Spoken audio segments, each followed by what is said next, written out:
Right, I'm standing here with George Hamilton over in Maru, and it's been interesting talking to George about farming techniques and about how different farmers manage their properties. And the thing that struck me, George, when I drove up, and obviously as we've looked around, is that you've got some fantastic coverage across your property. And I know there's been a little bit of rain, but it still looks in pretty good condition for coming out at the end of a very poor drought. So you're obviously doing something right there. So how would you describe what you're doing that might be different to what many farmers are doing?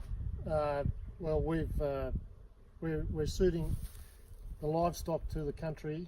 You know, if there's not enough grass, then we've destocked, and as the grass comes back, we'll restock. We try to match the carrying capacity with what we've got, Right. and plan our grazing. So normally in what you might call a good year, how many sheep would you normally run on your property in a good year? In an average year over the past 20 years, we've probably run about 1,400 to 1,600 sheep. Right. And we're down to 380 at the moment. Right, so you've destocked from that sort of 1,600 number down to 380, again based on the amount of feed that your country can produce based on the amount of rain that's being produced. That's right, yeah. If you'd been here 2 months ago, there wouldn't be any grass. Yeah. But, or there was grass, but there wasn't as many animals either. Yeah. So I haven't been feeding, and we've managed to get through with what we've got, and I've actually bought stock. So just to touch on one point there, so there's been no feeding, you haven't had to do hand feeding through this long drought that we've had? I started the land feeding, did my sums, and it was going to be too costly, so we got rid of the stock, and yeah, we're now in the process of, we've got plenty of feed, and we're now buying back. Yeah. But we're not buying back. You know, we're not jumping in and buying hundreds of stock, simply because this is spring and this is what happens in spring. Yep. And it's great to have the countryside recover. And as you'll see, most of your native grasses are going ahead.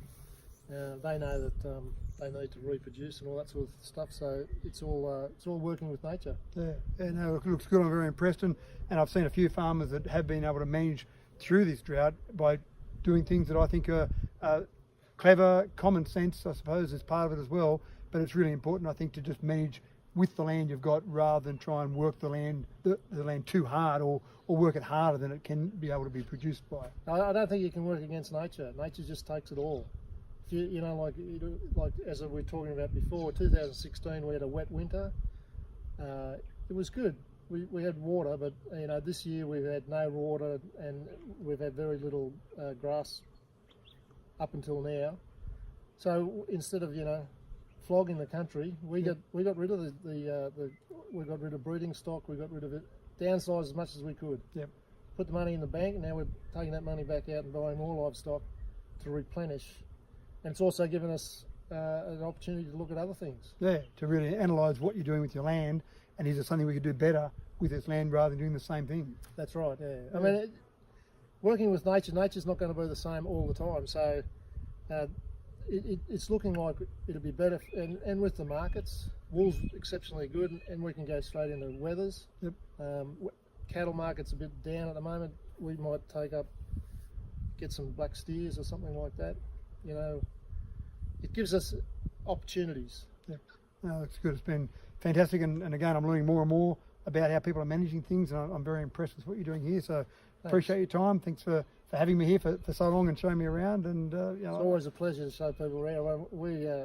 It's a much more enjoyable way of working with nature than working against it, if you know what I mean. We haven't been having to hand feed or which is quite depressing, I find. But you know, and there's a lot of work. But just changing a few things around and making it much more pleasant also helps. Yeah. Good. Thanks for your time, George. Thanks. Right.